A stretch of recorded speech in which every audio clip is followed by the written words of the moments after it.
Dear students, आज मैं जो चैप्टर स्टार्ट करने जा रहा हूं उसका नाम है chemical reaction and equation. Chemical reaction and equation.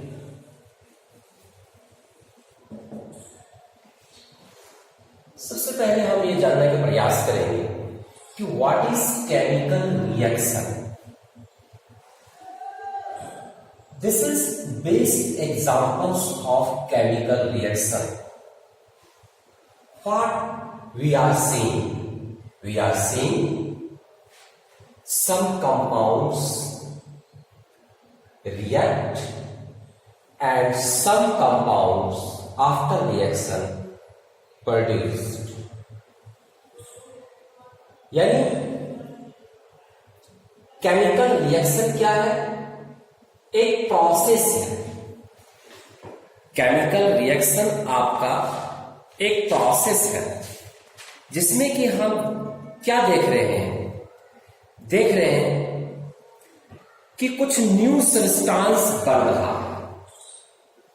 हमारे पास पहले से जिंक था, सल्फ्यूरिक एसिड था और अब बन गया जिंक सल्फेट। ये था नहीं, एक न्यू कंपाउंड एक हमारे पास बन चुका है। हाइड्रोजन पहले नहीं था, बन चुका है। इसका मतलब क्या हुआ? केमिकल इक्वेशन किसे कहते हैं? तो आपने देखा कि एक प्रोसेस है जिसमें कि एक न्यू सब्सटेंस बन रहा है न्यू प्रॉपर्टीज के साथ। हाइड्रोजन एलिमेंट तो था इसमें, लेकिन यहां पर हाइड्रोजन एलिमेंट का अपना प्रॉपर्टीज नहीं है, यहां पर उसका अपना प्रॉपर्टीज है। इसका मतलब है कि हम केमिकल रिएक्शन को डिफाइन कर सकते हैं the process in which a new substance is form with new properties. यही चीज हम इसको लिख देंगे तो ये एक डेफिनेशन बन जाएगा। क्या? The process in which a new substance is form with new properties is called chemical reaction। Please write down the process in which a new substance is formed with new properties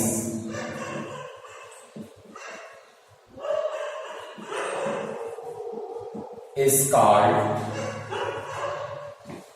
chemical reaction। और एक चीज इसी से जुड़ा हुआ है, equation means what is chemical equation. आपने mathematics में भी इक्वेशन पढ़ा था, जिसमें कि आप ये पढ़ते हैं कि x² plus 2x minus 2x equal to 0। तो इसमें इक्वेशन बन गया LHS equal to RHS। Same चीज आप इसमें भी देख रहे हैं, यह भी एक इक्वेशन है LHS इक्वल टू RHS। पर हमें एग्जाम में LHS और RHS नहीं लिखना है, तो हम क्या ऐसा बताएं या क्या ऐसा हमें जानने की जरूरत है जो कि हमें एग्जाम में लिखना है मार्क्स के लिए। यानी हमें लिखना पड़ेगा एक लैंग्वेज में केमिकल इक्वेशन क्या है। तो जैसा कि आप देख रहे हैं कि इसमें एक रिएक्टेंट है, एक प्रोडक्ट है। रिएक्टेंट इक्वल टू प्रोडक्ट है, सिंबल्स है, फॉर्मूला है। यानी केमिकल इक्वेशन जो है वो एक मेथड है to represent the reaction reaction को रिप्रेजेंट करने का एक मेथड है। आपने देखा कि हम एक रिएक्शन को रिप्रेजेंट किए हैं, इसको लिखने के बाद आपको समझ में आ गया कि ये रिएक्शन हुआ है। तो केमिकल इक्वेशन क्या है? केमिकल इक्वेशन है, chemical equation is a method to represent the chemical reaction with the help of symbols and formula.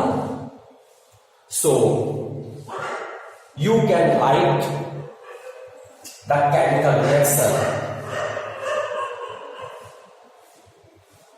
chemical equation.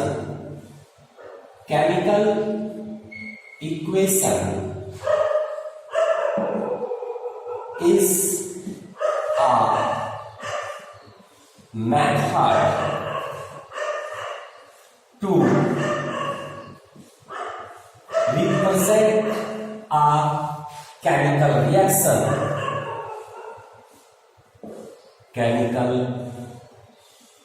reaction, with the help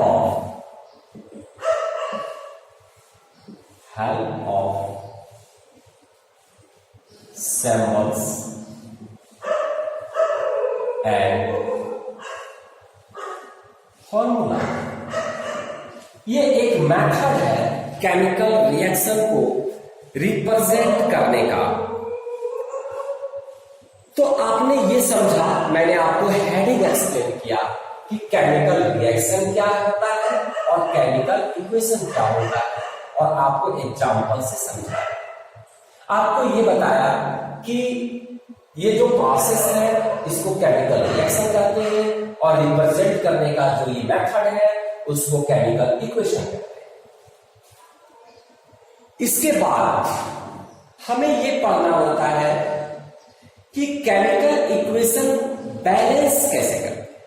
be careful, chemical equation को हम balance ही लिखते हैं, unbalance reaction को या equation को represent नहीं करता है। तो केमिकल इक्वेशन को बैलेंस कैसे करते हैं, यहां तो हमें ऑलरेडी बैलेंस दिख रहा है, इसलिए मैं आपको एक इजी वे में बताने का प्रयास कर रहा हूं। इसीलिए मैंने क्वेश्चन लिख दिया है, right a balance chemical equation with state symbols for the following reaction: heated iron metal reacts with Sp to form iron. This reaction. तो अभी आप इसमें ये देख रहे हैं कि इसमें जो आयरन एटम है 2 है, और इसमें आयरन के एटम 1 ही। ऑक्सीजन यहां 3 है, बट यहां ऑक्सीजन 0 है, तो it means it is not a balance equation. तो बैलेंस हम कैसे करें? तो डियर स्टूडेंट्स, बैलेंस करने का मैं आपको एक आसान सा तरीका बताता हूं। सबसे पहले जो बड़ा फॉर्मूला है और नंबर ऑफ एटम जिसमें ज्यादा है, उसे आप बैलेंस करने का प्रयास करें।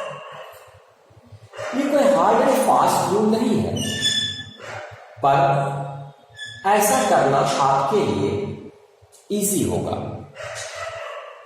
तो यहां पर हम देख रहे हैं कि आयरन के 2 एटम्स हैं, तो इधर पे 2 करने के लिए हम यहां 2 से मल्टीप्लाई करते हैं। अब आयरन बैलेंस है। नेक्स्ट आप देखिए कि यहां पर ऑक्सीजन के एटम्स 3 हैं, तो हमें यहां रिएक्टेंट में भी, जैसा कि आपको पता है कि लेफ्ट हैंड जो है आपका कंबाइंड होता है, फॉर्मूला रिएक्टेंट होता है, और राइट हैंड में जो आपका न्यू सब्सटेंस बनता है वो प्रोडक्ट होता है। तो रिएक्टेंट में हमारा ऑक्सीजन 1 है। To make it balance we have to multiply it with 3। Now oxygen is already balanced, but hydrogen becomes unbalanced. For this, we multiply it also by 3. Now we can get the balance equation. तो आपने क्या देखा कि balance करना बिल्कुल easy है। Balance easy way में हो इसके लिए एक कन्वीनियंट मेथड हम लोग क्या अपनाते हैं कि जो सबसे बड़ी फॉर्मूला है उसका प्रत्येक एलिमेंट्स को हम बैलेंस करना शुरू कर देते हैं। बीच में तोड़कर हम बैलेंस नहीं कर सकते। यहां पर हम 3 लिख देंगे और ऑक्सीजन 3 एटम्स हो जाएगा और हम बैलेंस कर देंगे, जो भी होगा होल कंपाउंड। तो आपने देखा और शायद आपको समझ में आ गया होगा।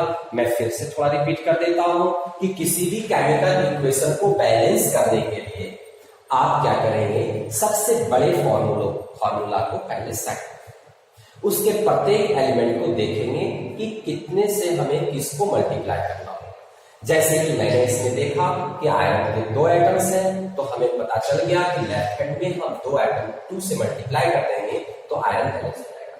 फिर मैंने ऑक्सीजन को बैलेंस किया, ऑक्सीजन को देखा कि इधर 3 एटम्स है, इधर सिंगल एटम्स है, तो that's why we multiply the water molecule by 3, तो ऑक्सीजन भी बैलेंस हो गया। फिर मैंने देखा कि हाइड्रोजन अनबैलेंस हो गया, इधर 2 था, इधर भी, अब इधर 6 हो गया था, तो इसको भी 6 करने के लिए फिर मैंने 3 से मल्टीप्लाई।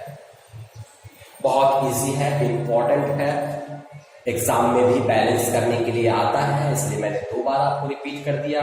शायद आप समझ गए होंगे, और आप लोग यदि इनमें से कुछ नहीं समझते हैं तो आप नोटिफिकेशन में व्हाट्सएप पे कुछ प्रॉब्लम्स आप भेज सकते हैं। तो आपको मैंने बैलेंस करना सिखा दिया।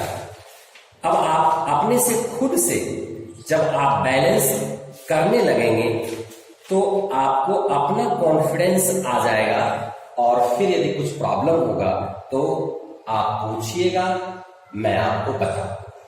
मैं पूरा प्रयास कर रहा हूं कि इजी लैंग्वेज में बताऊं, जिस भाषा में आपको समझ में आ रहा है उस भाषा में बताऊं, और आप अच्छी तरह समझ पाए। अब देखिए, एक आपने सीखा केमिकल इक्वेशन क्या होता है, केमिकल रिएक्शन क्या होता है, और बैलेंस कैसे करते हैं। इसके साथ साथ हमें कुछ और चीजों की जानकारी। केमिकल इक्वेशन हम क्यों लिखते हैं? केमिकल इक्वेशन हम लिखते हैं इंफॉर्मेशन गेट करने के लिए, बात को समझने के लिए कि कौन सा कंपाउंड कैसे रिएक्ट कर रहा है और क्या बना रहा है, किस अवस्था में रिप्रेजेंट कर रहा है। आपने देखा कि एक रिएक्शन मैंने भी देखा, ये कार्बन मोनोऑक्साइड है। तो कार्बन मोनोऑक्साइड, अभी जो ये रिएक्शन है, यहां पर 300 atm प्रेशर है, ये 300 डिग्री सेंटीग्रेड है, ये जिंक ऑक्साइड है, ये क्रोमियम ऑक्साइड है। तो आप ये देखिए क्या लिखने का है, इसका क्या लिखने का मीनिंग है? इसका लिखने का मीनिंग है कि इसी कंडीशन में ये रिएक्शन कर। अब आप इक्वेशन में नहीं लिखते तो आपको कैसे पता चलता कि किस कंडीशन में रिएक्शन करता है? तो इसलिए साइंटिस्ट ने केमिकल इक्वेशन को मोर इंफॉर्मेटिव बनाने के लिए कुछ नियम दिए। जैसे कोई गैस है तो उसको सैंपल से रिप्रेजेंट कर देते हैं कि ये गैस है। अब मैंने नहीं लिखा था पहले, तो आपको नहीं पता चल रहा था कि गैस है कि लिक्विड है कि सॉलिड है। अब ये भी गैस है तो आप जी लिख देते हैं, ये लिक्विड है, यहां एल लिखा हुआ है, एल लिख दिया। तो इससे, और यहां पर कि कंडीशन लिखते हैं, यानी रिएक्टेंट में आप स्टेट लिख रहे हैं, अवस्था, स्टेट। तो what is the state of hydrogen? Gaseous state. What is the state of carbon monoxide? Gaseous state. What is the state of alcohol? Liquid state. तो अब कंडीशन क्या है? What is the condition of the reaction? Condition of the reaction is that it will react under the pressure 300 atm at the temperature of 300 degree centigrade. और इतना ही नहीं, इसको reaction होने के लिए कैटलिस्ट की भी आवश्यकता होती है। कौन से कैटलिस्ट की आवश्यकता होती है? तो जिंक ऑक्साइड और क्रोमियम ऑक्साइड। इसका मतलब यह हुआ कि हम कुछ ऐसा करते हैं इक्वेशन के साथ जिससे कि वह मोर इंफॉर्मेटिव हो जाता है। यानी आपको एग्जाम में आपसे क्वेश्चन पूछ सकता है कि how we can make an equation more informative. आप किसी भी इक्वेशन को मोर इंफॉर्मेटिव कैसे बनाएंगे? तो मैंने dear students already more informative बनाकर लिखकर आपको मैंने दे दिया है कि हम कैसे मोर इंफॉर्मेटिव लिखेंगे। पर हो सकता है कि अभी भी आपको एग्जाम में आ जाए how you can make an equation more informative, फिर भी आप आंसर ना कर पाए। तो इसके लिए मैं थोड़ा सा आपको एक लाइन में आंसर देने का मैं प्रयास करता हूं कि कैसे आप इस क्वेश्चन का आंसर दे सकते हैं। How you can make the equation more informative. तो इसका हम दे सकते हैं answer, right? First question, how can you make an equation more informative? Answer, हम केवल आंसर आपको याद रखने के लिए, मेमोरी में इजीली में सेट करने के लिए शॉर्ट आंसर लिख देते हैं और ये याद रहेगा तो आप साइंस में कैसे भी आंसर लिख सकते हैं। एक आपने देखा कि मैंने स्टेट रिप्रेजेंट किया, तो आप यहां लिख सकते हैं बाय लिख सकते हैं इंडिकेटिंग, या by indicating physical state. Physical state, what is the meaning of physical state? Physical state physically तो बता रहे हैं कि ये गैसियस है, कि ये लिक्विड है, कि ये सॉलिड है। जैसे ये लिक्विड है ना, ये सॉलिड है तो ऐसे लिख देंगे, ये सॉलिड है तो ऐसे लिख देंगे। तो ये फिजिकल स्टेट इंडिकेट कर रहे हैं। तो फिजिकल स्टेट से हमें ये पता चल गया कि कौन सा कंपाउंड सॉलिड में है, कौन सा लिक्विड में है, कौन सा गैसेस में है। एक तो ये हुआ। हीट चेंज अभी मैं आपको बताऊंगा। जैसे ये है आपका, इधर एनर्जी नहीं थी, लेकिन ये रिएक्शन करके, इसीलिए मैंने इसको पहले लिख दिया था, ये रिएक्शन करके और यहां एनर्जी हीट प्रोड्यूस हो रहा है। अब मैं ये नहीं लिखता, तो in that conditions you are not able to understand that energy is evolve, energy is created. आपको नहीं पता चलता। लेकिन यदि मैंने प्लस करके और एनर्जी लिख दिया तो आपको एक न्यू इंफॉर्मेशन मिल गया, एक न्यू इंडिकेशन मिल गया। ये इक्वेशन मोर इंफॉर्मेटिव हो गया। क्या कि इसमें एनर्जी भी हमें मिल रहा है। तो इसका मतलब हुआ, पहला हुआ indicating physical state, indicating chemical change, temperature change,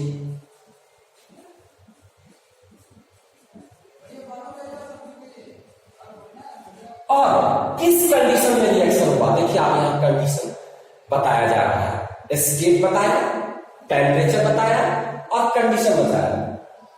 तो आप इससे by indicating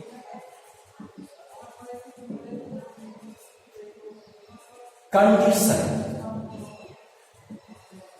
of the reaction. अब आपको ये समझ में आ गया।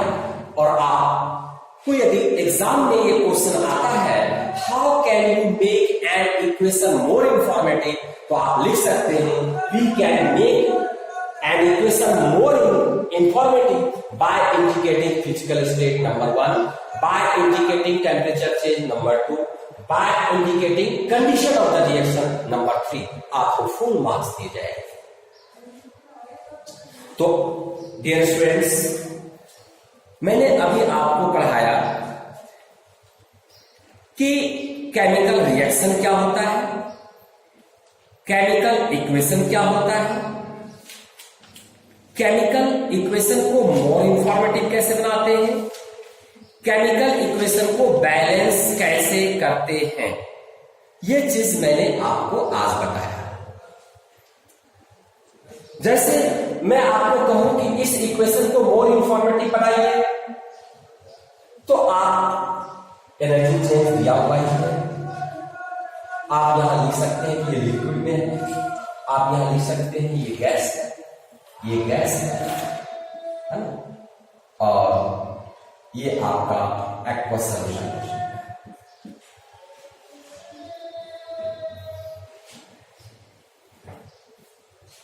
अब बात आई, ऐसे ही सॉलिड फॉर्म में जनरली रहता है, ग्लूकोज है, दोनों फॉर्म में रख सकता है, पर आप सॉलिड लिख दीजिए. अब आप ये समझ गए, तो इसके बाद केमिकल रिएक्शन कितने तरह के होते हैं, टाइप्स ऑफ केमिकल रिएक्शन. तो यदि आप टाइप्स ऑफ केमिकल रिएक्शन पढ़ लेंगे तो लगभग ये चैप्टर समाप्त होता है. आप शायद नोट कर लिए होंगे, मैं इसे अरेंज कर देता हूं और आपको इसके बाद का topics types of chemical reaction मैं आपको बताऊंगा कि दुनिया में कितने तरह के रिएक्शन जनरली है तो रिएक्शन बहुत तरह के, लेकिन लोगों ने मोटा मोटी कितने भाग में उसको डिवाइड किए. तो अब इसमें देखिए type of chemical reaction. Type of chemical reaction बहुत ही इजी है. First type is combination reaction. Combination reaction